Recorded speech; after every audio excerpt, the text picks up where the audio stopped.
Welcome to the second lecture in this series. Today, we are going to focus on the figure of Elijah as the harbinger of redemption in Ashkenazi thought. I will look closely at what it meant that Elijah filled this role specifically in the context of medieval Ashkenaz. As we discussed in the previous lecture, there is a general belief, a common belief, that Elijah was the bearer of good tidings, that he returns with positive blessings and information and can bring about positive change to the people he appears to. We saw some contradictions between the peace and the zealotry, and how can those things coexist together in his connection to the covenant between God and Israel, and in his role as the forebearer of the redemption. So we have this basis of Elijah will come and something will happen, and now we are going to discuss in this lecture together what are the more specific roles of Elijah, and especially what was most important for the Jews of medieval Ashkenaz to highlight.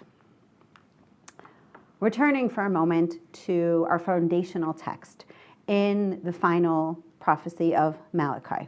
So we have, in the beginning of the prophecy is framed, this is the first verse and the last two verses. We begin with, "The messenger of the covenant, in whom you delight, behold, he cometh, said the Lord of hosts." So we have this figure that is the messenger of the covenant, and we already know that Elijah is very invested in the covenant.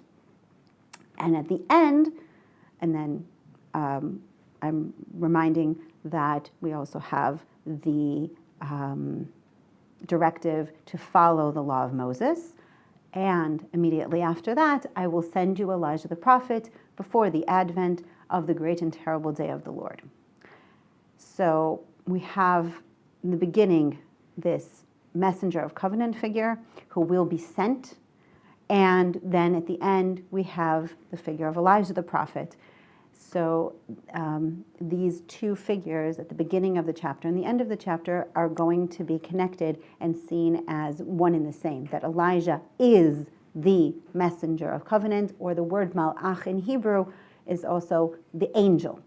So we have this angelic figure, this special messenger who is the messenger of the covenant and identified with Elijah the prophet in his post-biblical existence. So starting from there, let's ask first, why does eschatology matter? Why does talking about something that the beliefs of what is going to happen at some end time, how does that impact the here and now?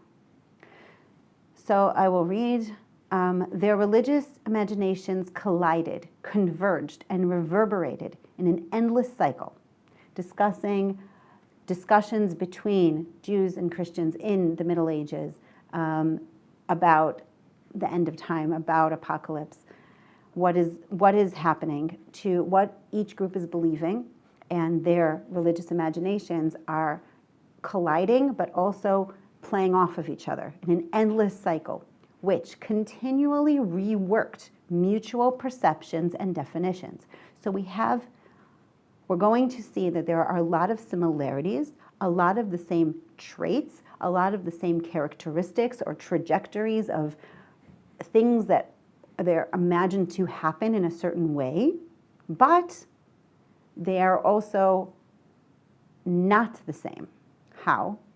Jews knew that if Christian expectations materialized, their own millennial hopes would prove vain. Christians understood that messianic redemption for the Jews would undermine the foundation principles of the Christian religion. Really, they are mutually exclusive. One group's end-of-time narrative cannot happen and materialize with the other one. Either it's one or the other, because the Christian narrative, at the end of it, is that the whole world, and especially the Jews, convert to Christianity. And the Jewish narrative is that at the end, their faith will be rewarded, and steadfast adherence to the Jewish faith and the covenant with the God of Israel will prove to be rewarded, and they will be redeemed. So we're going to see a lot of the same building blocks, kind of, and the same kind of characters, and we'll get to that in a minute, but they're diverging narratives, and where they're going to lead is mutually exclusive in every way possible. And Elijah plays a key role in both of these narratives, which is a subject for debate between the two groups. So first, let us start with the Christian, most basic, broad strokes, apocalyptic narrative. We're going to start with Revelations, and there is a description of what is going to happen in this apocalyptic time. And I will give power unto my 2 witnesses, and they shall prophesy 1,260 days. So we have this typological number. We have these 2 witnesses. They will prophesy on earth for a specific amount of days, clothed in sackcloth. And they have the power to shut heaven, that it rain not in the days of their prophecy. They have power over waters to turn them to blood, and to smite the earth with all plagues as often as they will. So prophets with power over nature, especially to turn water to blood, reminds us of Moses, and to stop the rain reminds us of Elijah. And when they shall have finished their testimony, the beast that ascends out of the bottomless pit shall make war against them, and shall overcome them and kill them. So we have their prophecy ends, and we have this beast that comes out of the depths that will fight the prophets and eventually kill them. Okay, we have the prophets, we have the witnesses, we have the beast. And after 3 days and a half, the Spirit of life from God entered into them, and they stood upon their feet, and great fear fell upon them which saw them, and they heard a great voice from heaven saying, Come upon them, come up hither, and they will ascend to heaven in a cloud, and their enemies beheld them. So we have these 2 witnesses, prophetic witnesses. They are killed by the beast, and after 3.5 days, they are returned to life and called back up to heaven. Basically, they're ascending. There's a revival and an ascension.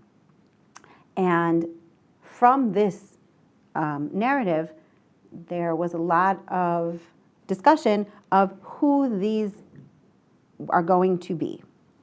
And we need to identify who these 2 witnesses are and who this beast is. So here's an early depiction, kind of unnamed yet. So very early, the very prolific Beit writes in his story, his reckoning of time, which is a history of the world. Eventually, when he's telling the history of the world, he's also going to get all the way to the end of the world. And he is already presenting a more cohesive narrative, and he is naming these prophets, Enoch and Elijah. Great prophets and teachers will come into the world before the Antichrist's arrival. So now we also have an identification of the beast. We'll get back to that. And will convert the Jewish people to the grace of faith. Not only are they going to prophesy and witness, they have a very specific audience, and that is the Jews. After they have preached for 3.5 years, and as the prophet Malachi predicts, we are again returning to our most basic foundational proof text of Malachi. One of them, Elijah, has turned the hearts of the fathers to the children. Turning the hearts of fathers to the children is also seen as the reconciliation of the older religion with the newer religion, the Father and the Son being the Jews and the Christians, that the Jews will finally convert to Christianity, and there will be a reconciliation between the older and the younger. So we have here an identification. What's interesting about identification is that when discussing very big ideas and amorphic ideas and these apocalypses and what's going to happen, it's a lot easier to discuss figures. And really, Bernard McGinn eloquently puts it, the mythic imagination at work in apocalypticism has always tended strongly towards personification. That is, towards portraying crucial themes and values through archetypical figures rather than abstractions. And we are going to see this throughout, that it is easier to conceptualize and discuss and include in the discussion and in the communal understanding and retellings. It is easier to discuss personification and archetypical figures. So already we have from Revelations these two unnamed witnesses and prophets. They are now going to be Enoch and Elijah. Why Enoch and Elijah? Well, first of all, they eventually ascend. And who ascended before Enoch and Elijah, as we have discussed? They are typological figures for ascension in the Hebrew Bible. And also we have the use of the proof text from Malachi. So we now have Enoch and Elijah. Elijah is going to play much more of a role because we also know more about him from the information about Enoch in the Bible is very sparse. We have more material to work with Elijah, plus Malachi mentions Elijah. And we already saw that there's going to be an Antichrist figure, that there's going to be more and more figures on the actors on the apocalyptic stage. Okay. So sometimes the figures are going to have opposite roles. If we talked about the narratives, the Jewish narrative and the Christian narrative, reverberating off each other, then we're going to find that we have characters who will fulfill the same void, the same idea, but will operate in an opposing role.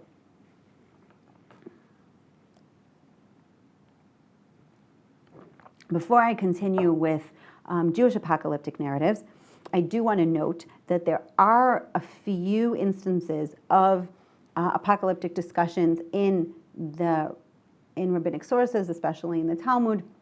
We have some sages asking Elijah to help them hurry along the redemption.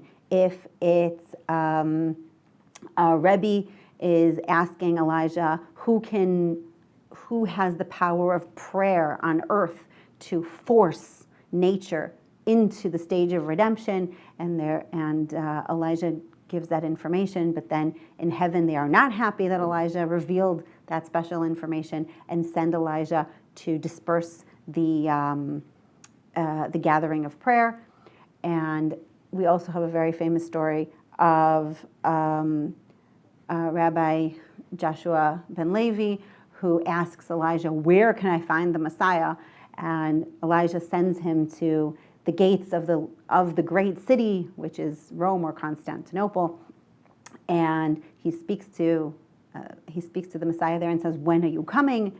And the Messiah says, today. And all excited, Rabbi Joshua goes back to Elijah, and Elijah says, what did he tell you? And he said, he's coming today, he's coming today. And the Messiah does not come that day. And Elijah says, no, he didn't mean today as in the day on the calendar, but rather today as a quote of today if you listen to the law of God. So we have again the connection between the law of Moses as the basis on which they will merit redemption. And so we have a few of these narratives in the Talmud and in rabbinic literature. They appear in Europe in the context of disputes between Jews and Christians.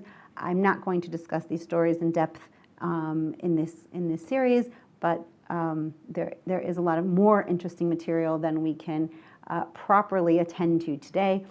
And we are now going to continue with really apocalyptic narratives. And the first one we are going to talk about, there are many, many smaller, minor ones, but Sefer Zerubbabel became a bestseller and is quoted in medieval Ashkenaz, and therefore we are going to discuss it a little bit now. Sefer Zerubbabel is an apocalyptic narrative that began to coalesce in the 6th century and was redacted in the 7th century. All this is in underneath the Byzantine Empire, and has several translations and editions that are available to read.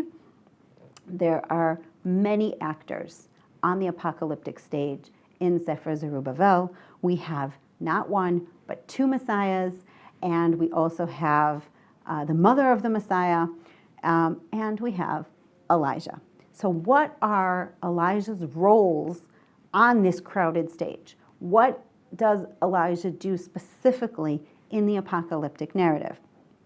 So I brought two snippets, and really we have Menachem ben Amiel is one of the messiahs, and he is coming together with Elijah. I will just read and highlight Elijah's roles.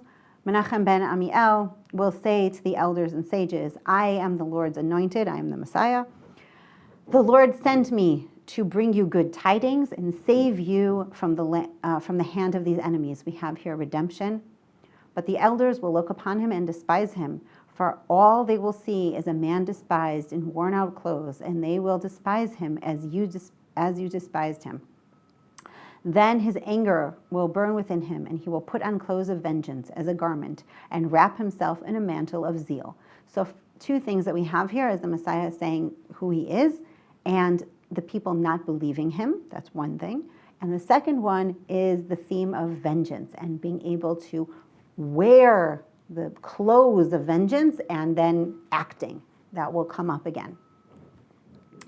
Then he will go to the gates of Jerusalem, and Elijah the prophet will be with him. So Elijah is accompanying him. And they will awaken Nehemiah ben Hushiel, which is the other Messiah, and bring him back to life at the gates of Jerusalem. So we have here returning from the dead, which is awakening the dead is part of this redemption, and it's an important factor. And Hefziba, the mother of the Messiah, will come and hand over to him the staff by which the signs were performed. This is Moses' staff, which is an iconic token, an iconic object that is passed along in the generations. All Israel and the elders of Israel will go, and the children of Israel will see that Nehemiah was brought back to life and standing on his feet, and then they will believe in the Messiah. So we have this skepticism. This skepticism is important. Here it's portrayed as, how could you not believe the Messiah? But we will see that as time progresses, the skepticism of Israel, the initial not believing, will be to their merit. And Elijah is at this point in the narrative, Elijah is accompanying. He is alongside what the second Messiah is doing. And now they're all standing together. Menachem and Nehemiah and Elijah the prophet will come and stand, and they will cry out in the Lord's prophecy. And then we have the ingathering of the exiles, and we have judgment. And so Elijah is present for not the skepticism of the Messiah's identity, awakening the dead, ingathering of exiles, and judgment and vengeance. The last thing that at the conclusion of Sefer Zerubbabel, we have another job of Elijah, and this is the last paragraph. These are the words Metatron spoke to Zerubbabel ben Shealtiel. So this whole narrative is being told by the archangel Metatron to someone by the name of Zerubbabel, governor of Judah. He appears in the final books of the Hebrew Bible of the return to Israel after the Babylonian exile. And in the midst of the exile in the kingdom of Persia, Zechariah ben Anan and Elijah wrote them down in complete exile. So we have Elijah as the recorder of knowledge. We already saw Elijah as the recorder of knowledge and the recorder of testimony in Saturday nights. We mentioned that Elijah records the faithful who keep the Sabbath. And here he is holding the memory. He is in charge. And in other, we see Elijah as the keeper of the apocalyptic memory in other narratives as well from this time. And he is good for this position, and it suits him because he continues to exist. His continued existence allows him to be a loyal keeper of knowledge and of testimony because it won't get lost. Okay, so now we have all these factors, and we are going to move to a new character, and this is the Antichrist. So in the 10th century, Adso writes a inverted vita. Instead of the story of, there's this genre of vitas of holy men and women, and it tells about their life and their actions and their miracles that they're able to perform. Adso takes this literary genre and flips it on his head and writes the story of the Antichrist, where the Antichrist comes from, what he is going to do, how he is going to act, and his eventual demise, because the Antichrist will not prevail. Eventually, he will be torn down. And what is interesting is Adso connects the Antichrist to the Jews. And this is the Antichrist, the beast from Revelation. He has now been personified. He is now an archetypical figure, one of the most archetypical figures in Christendom and and Western society. And his origin is from the tribe of Dan, the Jewish tribe of Dan. He establishes himself in Jerusalem. He circumcises himself. Spoiler alert, circumcision is a bone of contention between Jews and Christians from very, very early on. I'm not spoiling this for anybody. And we will discuss this more about this identity of circumcision in our next installment of this series. So by circumcising himself, he makes himself also appealing to the Jews, and also it is a heretical act. It means he's definitely not Christ, the second coming of Christ. He will also do all kinds of miracles, but they're pseudo-miracles. They're just, they're tricks. And then but all the Jews believe him, and they rush to him and accept him as their Messiah, which is very important to remember. In the Christian narrative, it is very strong that the Jews run after the Antichrist and believe him. Now, we have this in all kinds of artwork, and especially in these beautiful stained glass windows. We saw different stained glass windows from the same church in our previous installment. So we have the Antichrist coming and preaching to the Jews, and then we have the Jews rushing towards him. And eventually, we already know from Revelation that we have these two witnesses. We have Elijah and Enoch who are going to contend with the Antichrist and challenge him and tell him, no, you're not Christ. You're not the second coming. We can see through your antics. And as Revelation tells us, they are killed. And the first stage, the prophets are overcome by the Antichrist. And we shall see.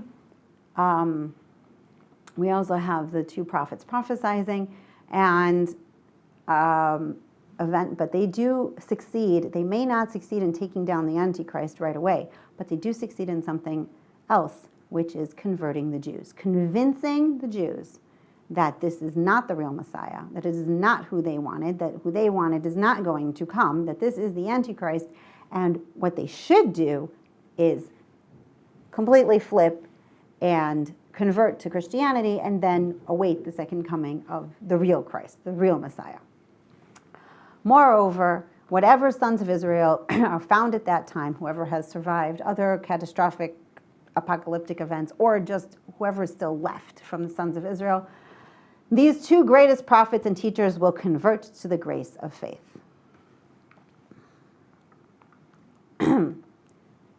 Now, Adso's book is very popular. Okay, it is. We have many manuscripts of it that have survived. It had immediate political implications, and some of the reasons that it was so popular were because of all kinds of internal politics that were going around the Pope at the time. But its overarching apocalyptic narrative has its own legacy, not tied down to the specific political events. And it becomes a bestseller. Everyone's talking about it. Everyone wants to read it. And again, going back to the quote from the beginning, people see themselves as in light of what is going to be in the future. People will choose how they want to live their life and what they consider to be good and noble in anticipation of what the reward will be at the end of times and on what side they will be at when these apocalyptic events will take place. So everyone is talking about this narrative. Everyone knows who the Antichrist is. Everyone knows that these witnesses are supposed to come, and it also moves from text and from talking and being told through art and to the stage. And here we have a translation of a very long play based on the story of the Antichrist, and it is the play of the Antichrist. I just brought a short snippet of when Elijah appears on stage. And Elijah comes in and says, "We are truly they, in whom the world's end now is come. He is Enoch, and I am Elijah." And eventually he declares he is not Christ, and then rips off the Antichrist's mask, that he's showing to the world. And immediately the prophet's words convert synagogue. Synagogue is the personification of Israel, who says, "We have been seduced by Antichrist, who claimed to be the Messiah of the Jews. These are certain proofs of our freedom. Enoch and Elijah, prophets true." Elijah uncovers the true identity of the Antichrist, and synagogue, the personification of Israel, and all the Jews convert. Okay, so this is a little bit of, these are not depictions of medieval, these are slightly later, early modern, because productions and plays are ephemera. We don't really have a lot of information about them. They're not really recorded in the sources. We have a few stage notes. We have a few manuscripts. It is really one of those very popular things that were a part of people's lives that from a distance, looking back at history, it's hard to depict properly and understand its full impact and presence in day-to-day life because we do not have a lot of sources that survived. But we do know that plays were put on in a public space. They were a lot of times performed in the vernacular. Even if the manuscripts that we have are in Latin, those were probably to be able to be sent to different places, and then it was translated and performed in the vernacular, in the language that people spoke, and Jews spoke the vernacular of the places that they lived. Plays were a form of mass media in a time before technology and social networks. We have mass media of performance in the public square. A lot of times, people in the city and different guilds were heavily involved in the productions. So not only was the play itself being performed of mass media, and people were watching and learning, but also all the preparations beforehand and getting the actors preparing and the scenery being prepared. It was a to-do, and people knew what was going on. And it's very likely that Jews were exposed. If they weren't watching the play, they were hearing about it from their neighbors and business partners, and the sets were being built in the businesses that they patroned. So there is a lot of information moving around, and Jews were very exposed to this. And really, it's a really good example of how information is transferred. It's not just someone writing something down and somebody else reading it, but how worlds can interact with each other. And what's really interesting, as we're now going to move to the Jewish sources, how one doesn't mention the other. A lot of times our written sources for understanding history are not quite enough, because annals will not give us every single event that happened. Chronicles will not tell us about important events that we know that happened from other sources. And also, sources describing the belief system of one group might be reverberating and debating with a different group without ever mentioning that another group even exists. And we are going to see that now in the sources. So, of course, Elijah stands in the Bible, in the book of Kings. Elijah is the steadfast, zealous prophet for the covenant of Israel with the God of Israel. So for him to pivot and be the prophet that ultimately convinces Jews to convert to Christianity doesn't make sense to the Jews of medieval Europe, who are clinging on to their faith and refusing to convert to Christianity, even though it might make their lives much easier in all kinds of perspectives. And they identify as steadfastly, zealously clinging to their faith in the God of Israel. And one of their role models for that identity is Elijah the prophet in his biblical form. So here is another instance where we cannot say that Elijah was completely transformed, 180 degrees, totally new person, from zealous to peace in the time of the rabbis. But rather, his zealousness is part of the self-identity of these medieval Ashkenazi communities, and he will appreciate their zealousness and steadfast loyalty to the law of Moses and to the God of Israel, and that will bring their peace eventually. So to turn around and see around them and discuss with them, and their neighbors telling them that Elijah is the one who is going to convert them in the end, is very jarring and very opposing to how they see Elijah and his what he stands for in their own lives.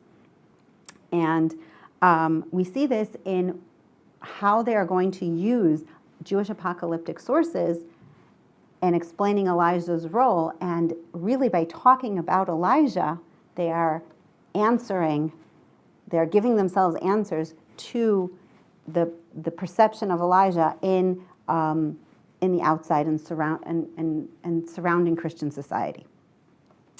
So here we have a source that is a late antique source, but it is being quoted in medieval Ashkenaz sources. And here, the role of Elijah is let's read it and see. So a bunch of things happen. Eventually, there's a group of Jews in the desert. We'll skip to the end. Elijah of blessed memory will sprout out for them, and King Messiah with them. And he says, "Arise, for I am Elijah, and this is the King Messiah." and they will not believe him. What did we say about skepticism? The skepticism that was looked down upon in Sefer Zerubbabel here is something positive, okay? They don't believe him because they don't want to believe everybody who says he's the Messiah. The Christians keep telling us, you're going to run after everybody who says they're the Messiah, just like you're going to run after the Antichrist. And you're just like, no, our sources are saying that we're going to be very skeptical, and we're only going to listen to Elijah. They will not believe him. And he says to them, do you wish that I perform signs for you as Moses did? And Israel says, yes, we need miracles. We need signs. And Elijah, of blessed memory, will perform for them 7 miracles in that hour.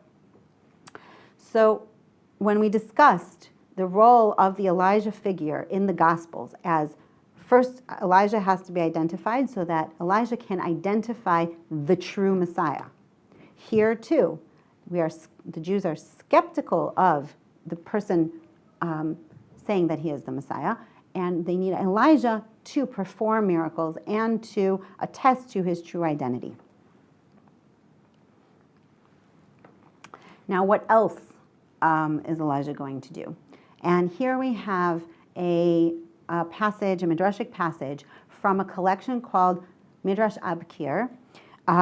It was started to be composed in 7th century land of Israel, and it was redacted probably in the 8th to 10th century in southern Italy by the Byzantine rabbis in southern Italy. They did a lot of organizational work on sources, and we do not have this compilation freestanding as a source. It is only quoted in Ashkenazi sources and specific Ashkenazi sources. One of them is Yalkut Shimoni. This is the longest version that we have of this tradition, which was compiled in about 1300.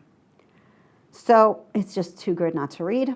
In the future, all the nations of the world will betray the 4th kingdom, Edom, which is the personification of Christendom, and expel them from their midst. And they will leave him neither a city nor a country, and will chase him from nation to nation until he will reach Beit Govrin and find their king Messiah. So the personification here of the king of Edom is also another archetypical figure that the last emperor, the final emperor. So we have another use of the same archetypical figures, but in a different role. He loses everything, and he comes face to face with King Messiah.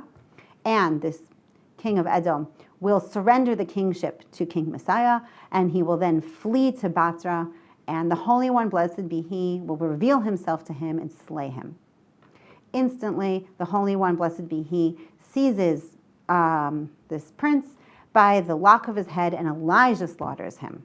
And the blood is dashed on his garments as he returns from there. So we have here a true Messiah. We have the vengeance on Edom, Christendom, Rome, that terrorized the nation of Israel through the generations, and their vengeance will come upon them, and Elijah is actively involved in this vengeance. His zealotry comes out here. His zealotry is now directed at those who have hurt Israel, and there again we have garments of vengeance. Now, who is quoting who, and why does it matter? As we said, we have to have, we are basing on older traditions. We have the scholars in medieval Ashkenaz that are discussing how they see the apocalypse, how they see the end of days playing out, but they are not making anything up. They are not writing their own narratives, but rather they are quoting inherited material. They are quoting traditions that have been passed down to them and highlighting certain parts. They are highlighting the parts that are most pertinent to their own experience in exile as a minority, and sort of in response to what the majority is telling them that is going to happen to them at the end of days. So by quoting Sefer Zerubbabel and by quoting what we just read in Perek Rabbi Yeshayahu of Elijah coming to the desert and being the one identifying the Messiah, and by quoting Midrash Abkir much shorter in Rabbi Eliezer ben Judah of Worms, who's the Rokach, who is one of the luminaries and central rabbis of the Ashkenazi communities in the High Middle Ages. By quoting Midrash Abkir, he is highlighting the vengeance that the time of the Jews' redemption will also be returning their honor from suffering so much in exile. And one more thing and another narrative that is a summary of apocalypses penned by Rav Hai Gaon in the 11th century.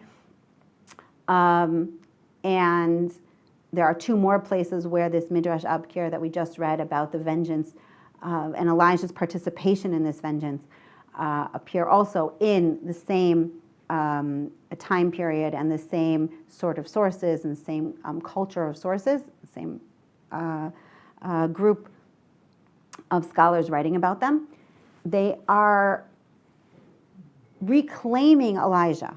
Elijah's not going to be the one who converts them to Christianity. Elijah's not going to be the one who unmasks the identity of the false Messiah.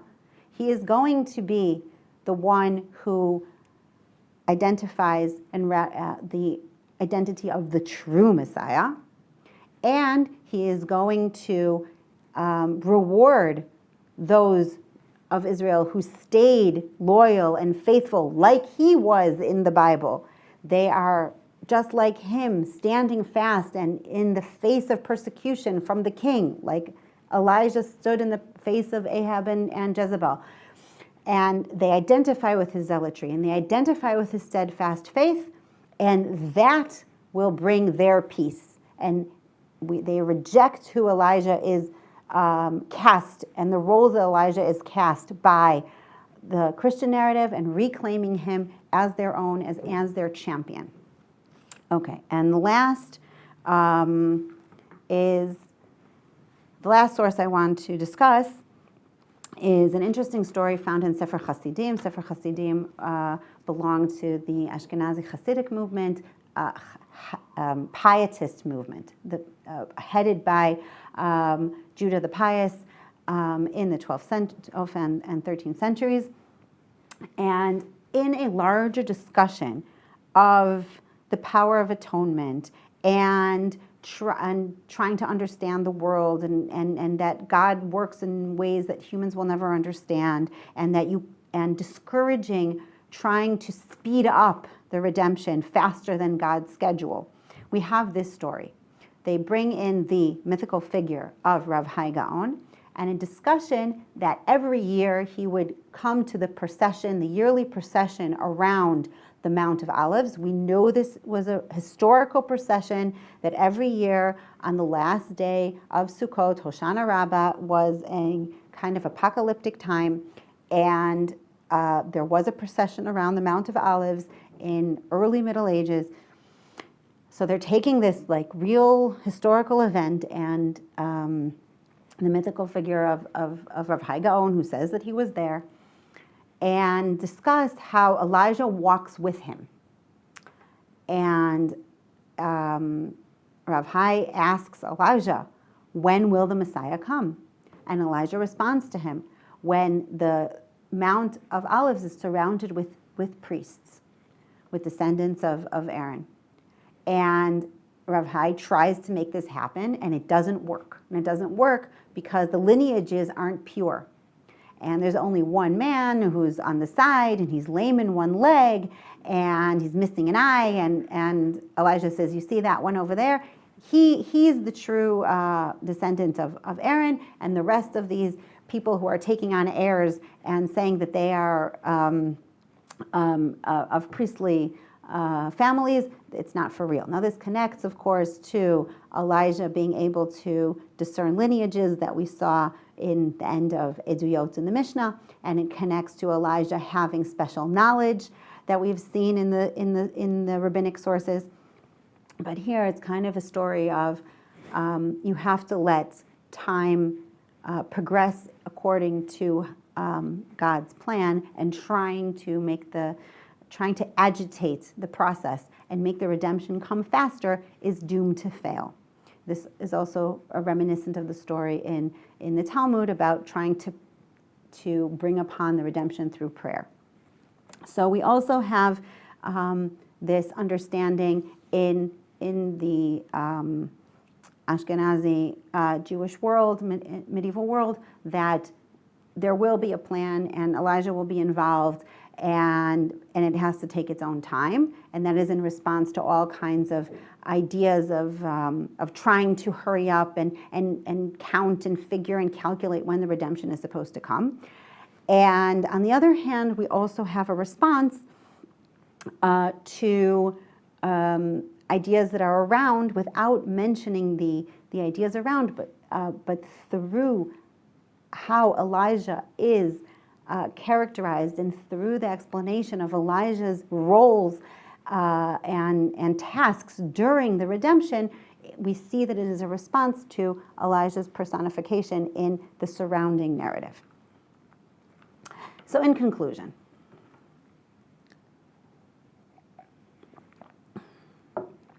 for both the Jewish and Christian apocalyptic traditions, Elijah is on stage.